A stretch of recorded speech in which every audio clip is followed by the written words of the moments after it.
Hello, everyone. Hello. There we go. Oh, Hey guys.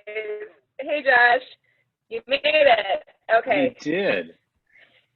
My internet connection is unstable, or so Zoom keeps telling me. So I don't know if I'll be able to actually add video here, but No, there's a very attractive static picture of you. yeah, Mine's unstable too, so we make quite the pair. indeed. We make do, we make do. How is everyone? We're good. Thank you for joining us so last minute. Can never say no. Never say no to a metro thing. Yeah, if the Superman's involved, you're never going to say no. This is a true statement. This is a true statement. That's why we love you. Aw. You can't see it, but I'm shedding a single manly tear.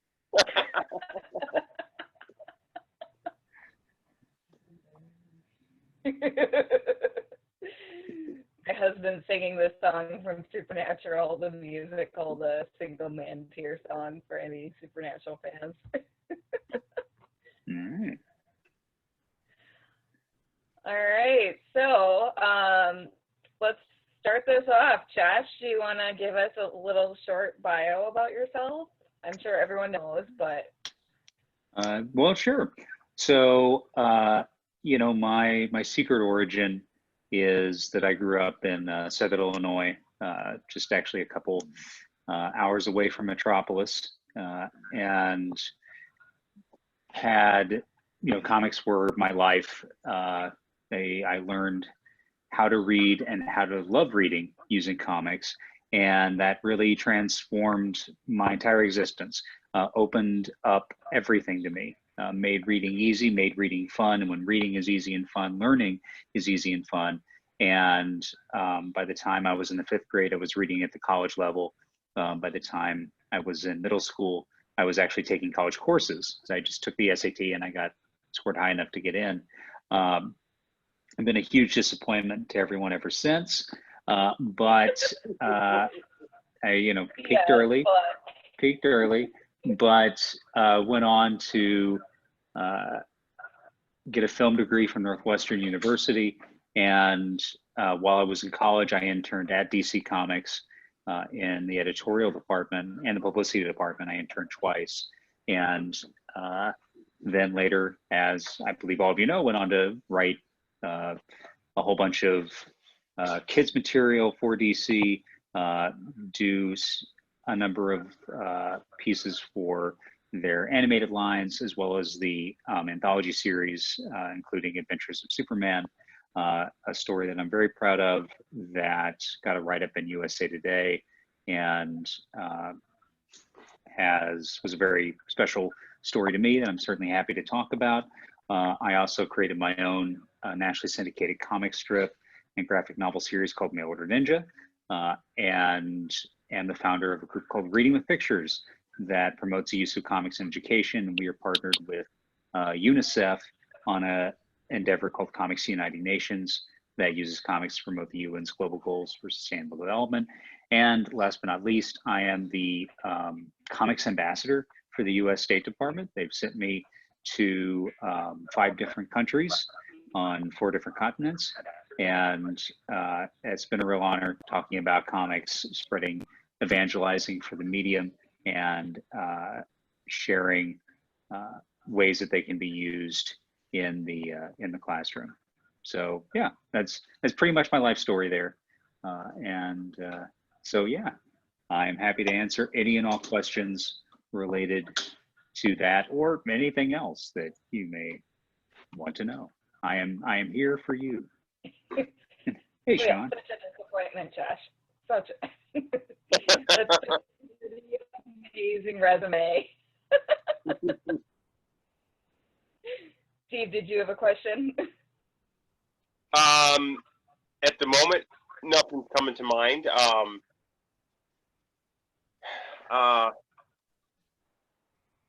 No, I'll think of something though. All right. Well, Josh, you want to tell us more about your Superman story to start?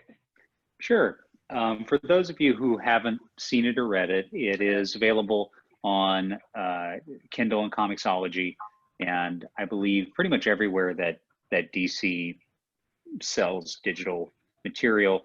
It's also available now in a trade paperback as well. They collected all of the Adventures of Superman run, which I highly recommend. I think it's, page for page, just about the best Superman stories of the last 10 years. And obviously I'm biased in that regard, but you're going to find some amazing, amazing comics in there. Just, great little one-offs, taking the idea of Superman very seriously, and sometimes not seriously at all, but always making great stories out of it. So highly recommend all of those trades. So the story that I wrote was called Dear Superman, and I originally scripted. It was the first comic I ever actually scripted. So I had gone to school I did a lot of journalism in school, and I'd also gone to, my degree was in film, so I actually did screenwriting. That was like my main focus was creative writing and professional writing across a number of domains and disciplines. And my very first attempt at writing a comic script was this Dear Superman story. And it came out of my desire to try and tell a story with Superman that I could give to anyone, no matter who they were. They didn't have to know or love the character like I did. Everybody has sort of a cultural understanding of Superman. You're not going to meet anyone that doesn't know what the S stands for. But the character sort of exists, right? He's a meme to most people, and that's fine. But I wanted to be able to give a story to anyone and say, this is why Superman matters, right? This is what the character is really all about. And in just a few pages, make them feel something. Make them feel the way that Superman made me feel. And so the way that I did that was going into drawing from my own life, where when I was 9 years old, my mother was diagnosed with cancer and had to have a series of surgeries. And, she's made it through. She's doing great. My mom's pretty much the toughest woman I know. I'm pretty sure she'd get hit by a truck and she'd pop up and ask the driver if he was okay. But I'm an only child and she was a single parent. And so it really fell to me to sort of take care of her when she was convalescing after her surgery. And that's a lot to put on a kid, and at that same time, here was this person who was everything to me and was always there for me and protected me. And all of a sudden she was laid low, and there wasn't anything I could do about it. It wasn't my fault, obviously, but also there wasn't anything I could really do about it. And that's, again, it wasn't my fault. And it was, in a sense, foolish to put the blame on myself. But when you're young, and I would argue kind of when you're any age, you still feel that way, right? You feel that guilt. Why can't I do something?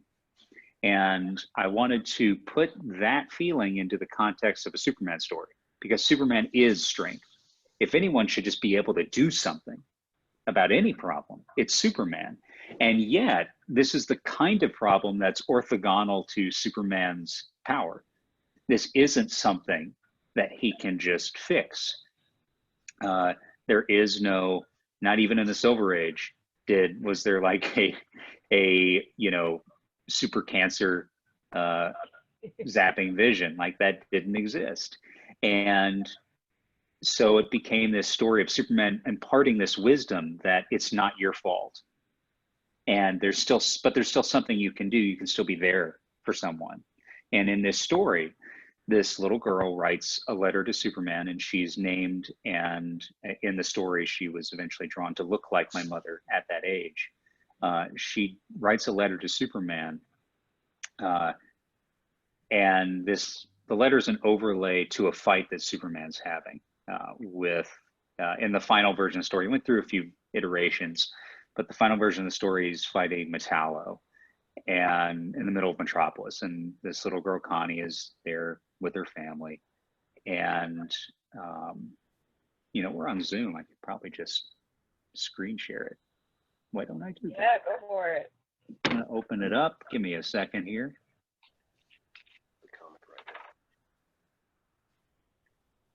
And with that, you just displayed more Zoom prowess than I have, so kudos.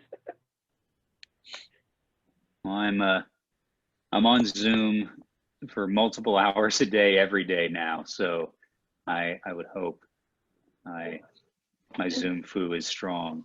Thank you for coming on for something like this. Oh, no. You're already probably zoomed out. It all blurs together after a while. It's all good. Hey guys, sorry about that. I'm taking care of some stuff here at the house at the same time. But Josh, it's good hearing your voice again. It's been a little bit since last time we talked. Yeah, indeed it has, sir. But always good to hear and see you as well, my friend. Very good. I will be right back. So, you know, one of the things we've always talked about is how you got into comics and the character himself, because by the time you came along as a comics, or the age most people are comics readers, there was no newsstand to speak of. Yeah. How did you get into comics and the character? Sure. And I'll get back to the story, and then I'll get back to the story. And the host, and I don't know if that's Sean or Kelly, has disabled screen sharing. So you'll need to turn that back on for me to share the comic. Let me fix that for you. So I got into comics because they were not easy to find. You know, lived in a small town in the middle of nowhere, and there still was like a spinner rack at the local pharmacy, and you could find a few comics on the magazine stand at like the gas station or Walmart, but that was about it. You know, this is the mid 80s, late 80s when I started reading comics, but I got into them so much, right? Like I became such a huge super fan that I would basically track down everything that I could find in my town. You know, if we had it, then I would have bought it.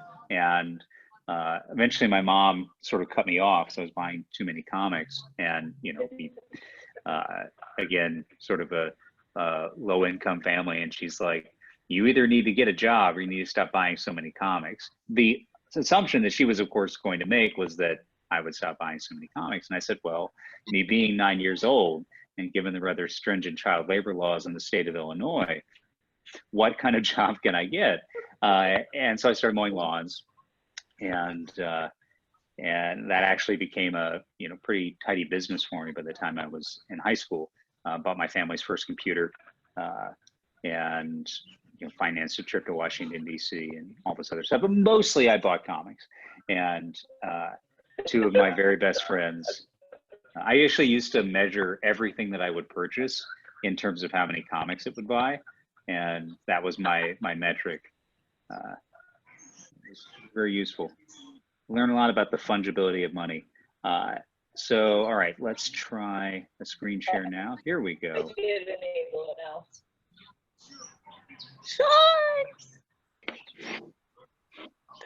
All right, is everybody seeing? Cool. Yes, I do see it. Pictures of Superman? Yeah. Magnificent. All right. So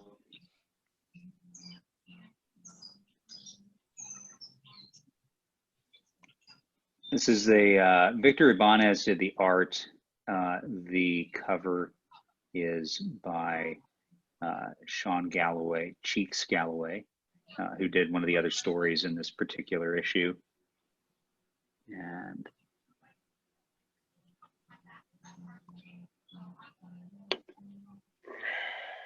And so, you know, the story opens, Superman's fighting Metallo in Metropolis, and you can see there at the bottom right, that's Connie and her family. And, you know, very straightforward kind of Superman fight. Bad guy doing bad guy stuff. Superman shows up. He's in charge of the situation. He's laying down the law. He's going to do what Superman does. And we get her story coming through in this letter. And we capture kind of her voice and her enthusiasm and her love of Superman. And Metallo, of course, is the man with the kryptonite heart. So he's using a kryptonite weapon, but, you know, Superman can dodge it. Superman's not, again, Superman's in control. There's very, very few villains that can straight up get one over on. Yes. Did someone say? Oh, I said bless you. My wife sneezed. Okay. Sorry. No worries. And then the script flips a little, where Metallo realizes he doesn't actually have to hit Superman. He can attack some of these bystanders. Superman, being Superman, will step up to save the day. And, you know, again, laying over all of this is this, the girl's letter, which is full of like fun, cute stuff, like, you know, how she has all the Superman merch and her favorites are Superman piggy bank, Oinko. She calls him Oinko the super pig, which, by the way, is a thing that now exists, did not exist when I wrote this story, but one does exist now. And I don't know if they call him Oinko, they should. That's amazing, though. And then we. You should make them pay your royalties. I own the piggy bank, so I figured that's good enough. I'm okay with that. Yeah. And Superman takes the hit and saves the family. And, you know, it's pretty brutal. And this is where the story starts to turn. And Metallo is beating Superman, you know, to death. He's infected with kryptonite, weakened. He's quite gleefully attacking Superman and will kill him, and makes it explicitly clear that he will. And this little girl's horrified, and she's like, you know, so brave and so much a Superman fan that she's actually calls Metallo out in the middle of the fight. And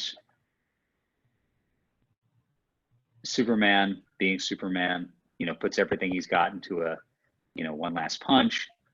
And we got a fun sort of visual gag that's also, you know, kind of chilling and creepy, where he knocked his jaw off and then he sort of puts it back on and gets right back into describing how this kryptonite has turned his own body against him.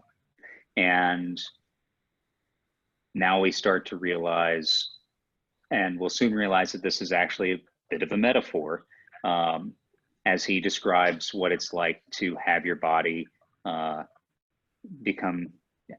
turn against you, you become your own worst enemy. And in the letter, she's like, but I knew you'd win because you weren't fighting alone and you never give up no matter what. And the Metropolis SCU shows up to aid in Superman. And even if you're scared, even if you're in pain, you never, ever give up. And we see that this is this high density lead line foam, the kind that blocks radiation. And Superman, of course, is now rejuvenated, protected from the kryptonite, and Metallo is toast. and this is the way it should be. And this is where Connie says, and that's why you're my favorite superhero. You can do anything you want, but all you want to do is help people. And then she reveals that after this day, she got very sick, and she's in Metropolis again, it turns out, because that's where they have the best doctors and they're taking care of her. But you know, sometimes there are times it hurts so bad that she can't stop crying. And the worst is when she gets so scared that she can't sleep because I'm afraid I won't be able to wake back up again. And this part of the story came out of an experience that I later had. See, after I wrote this story, when I was 19, I wrote it the summer before I was an intern at DC for the first time, shared it with editors there. The day before my 22nd birthday, I got diagnosed with cancer. And that was a very weird birthday. Let's just say that, like, because I hadn't really told anybody yet, and friends had like set up a birthday party for me. They were making all these toasts, and it was just weird. But and everyone felt terrible the next day when I finally told everybody.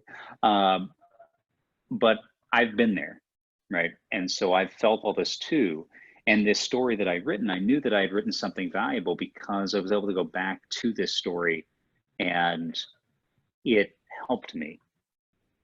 There was real wisdom here. And we see that Connie is reenacting the battle with action figures in a children's ward. And, you know, everyone's like, so then what happened? It's like, what do you mean? Superman beat the bad guy and saved the day, end of story. And then we hear a voice from off panel, almost, but there's still one last plot there that needs to be tied up.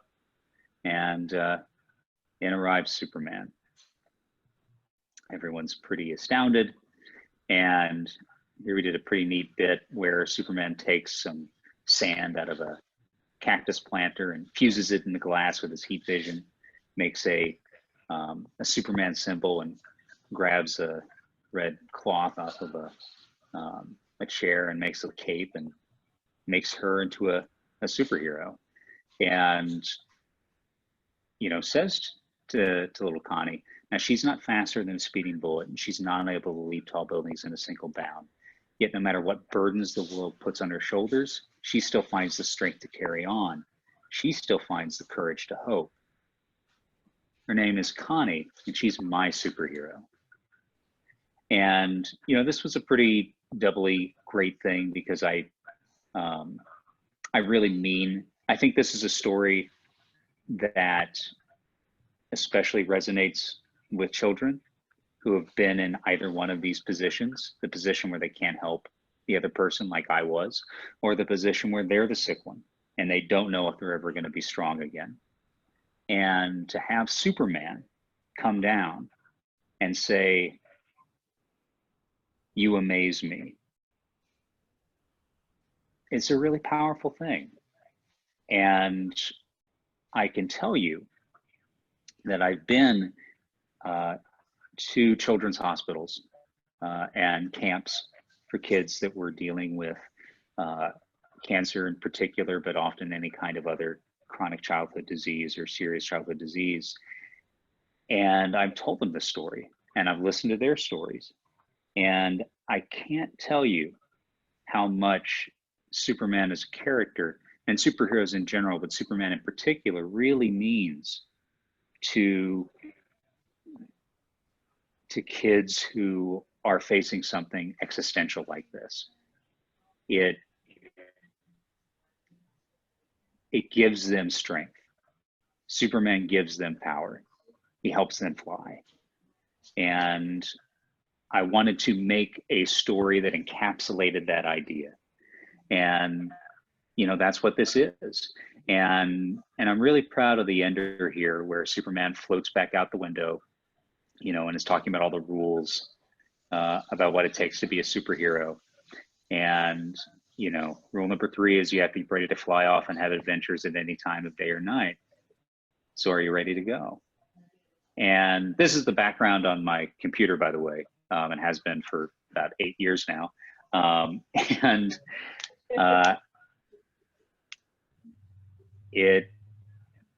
this to me, you know, and I've got to write Superman a few times now, but this is the most Superman-y thing that I think I've ever written. And I met a lot of people who tell me it's, you know, had a big impact on them. And yeah, it took me, so from the time I wrote this story originally, the timeline was I wrote it in college, showed it around at DC. People really liked it, but, you know, didn't know where it would fit in the publishing schedule. And I was still like, I hadn't, you know, hadn't sort of made my bones yet. I got cancer, realized this story really was even more powerful than I thought, because it actually spoke to me when I needed it. And it took 15 years from when I wrote it to when it was actually published, almost with 14 years and 11 months from when I wrote it to when it saw publication. I never gave up on it. And once it got out into the world, I saw it have a real impact on people, and kids in particular. And it's been one of the greatest blessings of my entire life, was getting to write this story. So yeah, that's Dear Superman. A very touching story. And I have some of the original art from this up on my walls at home. And again, the girl Connie in there's based on my mom, and one of the splash pages is on her wall at home. So.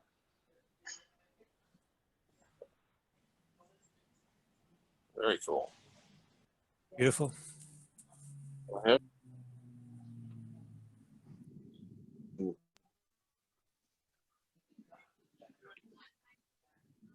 This, you mentioned it opened the doors for you at DC. Let's go ahead, as a fan and as a writer and as someone who's been inside, how do you feel about how the character handled? Well, you know, I mean, the thing about Superman I hope is I didn't cover the microphone there. Yeah, I think I got it. I mean, it's the most important thing, and this is true if you care about any fictional character that has been around a while, and it can be Star Wars, it can be the X-Men, you know, it can be Firefly, it can be whatever it is, right? It's the work of some person or group of people, but then it typically has become something bigger than that. And especially in the case of Superman, Superman's just bigger than anyone who works on the character now, far bigger. Superman will always win, is I think the answer. And so it almost doesn't matter what DC Comics or Warner Brothers in the film division or any other group is doing with the character in a given moment. Superman is bigger than all of that and bigger than all of them. And there may be droughts and dry spells where there are times that there aren't a lot of Superman comics out that I may want to read, and that's happened in the past. Or there are times where I'm very conflicted about like a Superman movie or another work of more mass media.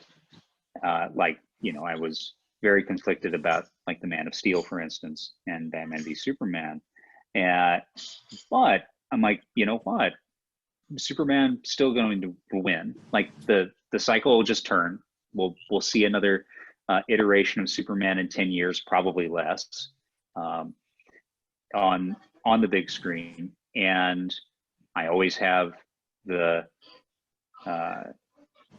Christopher Reeve movies. I always have the Superman animated series and just the Bruce Timm and Paul Dini Justice League. And then of course I've always got, you know, the thousands of comics that I have. So whenever anything, whenever someone makes like a decision, right, you know, I do not agree, for instance, with the Superman unmasking himself as Clark Kent again, you know, because it's a thing that's happened a bunch of times over the years. It was a mistake when they did it then. It's a mistake to do it now, in my opinion, but they'll always undo it. Like Superman will always be disguised as Clark Kent, and that will always happen. So at some point, they're going to have to undo the story. I don't know how, I don't know when, but it will happen, right? So, you know, my POV is just be patient. Superman always wins, and often there are good stories that come out of even directions and storylines I don't necessarily agree with. So, you know, for me, it's all just picking and choosing what you love, because there's so much of it out there, and I just don't get worked up about all the stuff that I don't, because why?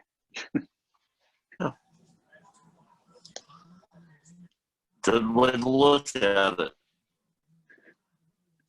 Any other questions?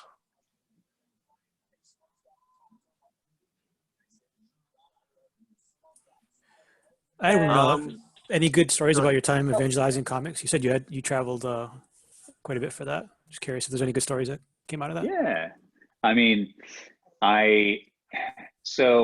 there's a lot of like uplifting stories where I got to meet with artists that were making their own comics in Paraguay and in Chile and Belarus, and got to hopefully give useful advice to them and encouragement about how to create, how to tell stories, how to get their stories out there, and that they should believe in themselves. And telling them my story, telling them the stories of other people that have been successful and of action and, you know, functional tools they can use to get out there and make things happen. And I know a number of them actually have successfully self-published and gone into their local industries since then. So that always feels really great. Certainly the most entertaining story that I have, though, was when I was in Belarus. And for those of you who don't know, Belarus is a former Soviet republic and sits between Russia and the Ukraine. Or excuse me, Russia, but it's below the Ukraine and it sits between Russia and Poland. And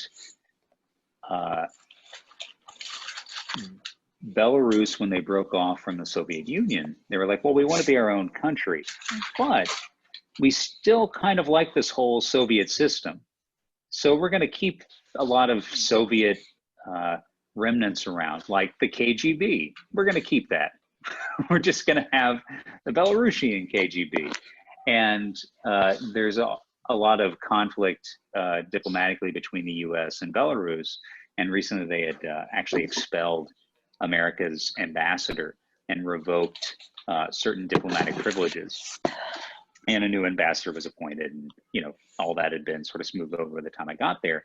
But my first day, I show up, and again, it seems it's a very Soviet-looking place with, you know, brutalist 70s architecture, these big monumental streets and buildings with giant lights shining up on these huge statues of burly working men, like carrying large sacks of things. I don't know what they were supposed to represent, but I get called in to the office of the security officer for the embassy, and she like pulls the shades and turns the radio up really loud, and she's like, so they still have the KGB here in Belarus? And I was like, yeah, you know, I read that in the diplomatic briefing. You get this like packet from the State Department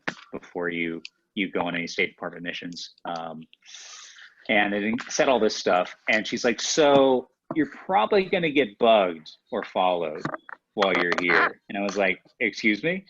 And they're like, yeah, they're really bad at it though. So you'll know. And I'm like, hold on, I don't understand. I'm just here to talk about comics, right? And they're like, yeah, but they're going to follow you.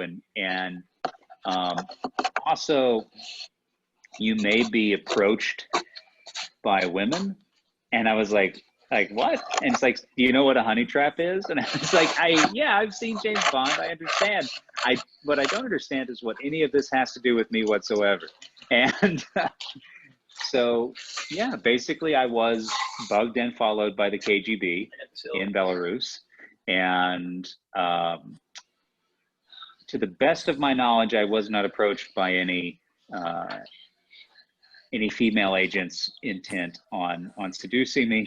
But, you know, maybe I just, you know, left the bar too fast. I don't know. But yes, that's probably my most entertaining ambassador story, is getting followed by the KGB. So weren't introduced to any women with very eastic names then? Well, I mean, I was already dating, as I later learned. I didn't know at the time, but my now fiance actually her family is from Belarus, a couple generations removed. So, I mean, they got to me eventually. It was just a very roundabout way. They did it the hard way. Okay. Yeah, you know, they really put the work in. I gotta respect that. In the long game. 10-year long, yeah, 10-year long game. I mean, that's dedication. Great story. Yeah. Well, I'm. Go ahead. Go ahead. Good.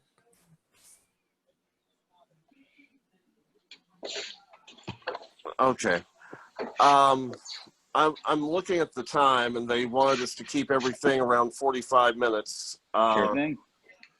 But if anybody wants to check out Reading with Pictures, where do they need to go, and what are some of the resources they'll find? Well, so readingwithpictures.org is your port of call, and the website has a number of just general resources. Like, you can search it and find assets for use in the classroom and any number of direct classroom usage resources. Beyond that, you can find our book, Comics That Make Kids Smarter, and we promise it will do that. And it's a bunch of really terrific graphic novelists and cartoonists who came together to tell these short stories, each of them tied to different subjects in the Common Core curriculum. So it's actually classroom ready. And we've had 4 book deals actually come out of that one book, including the series called Action Presidents by Fred Van Lente and Ryan Dunleavy, which I very heartily recommend, and is hilarious for anyone of any age who wants to know both actual history and the more ridiculous side of actual history when it comes to the fathers of our country. So lots of great stuff there. And yeah, if you or anyone you know wants to learn more about using comics in the classroom, start at readingwithpictures.org. You can always reach out to me as well. And we're always here to help. All right. Well, thank you so much for your time, Josh. I know lots going on. And let me know the next time you're in White County. We'll get together, grab a DiMaggio's. Yeah, always, pal, always. All right. Well, thanks a lot, everybody. And we've got more stuff coming up, I think, this evening. But right now, let's go ahead and see what's coming up next. Again, Josh, we'll talk soon. You know, pal. Thanks, everyone. Bye-bye.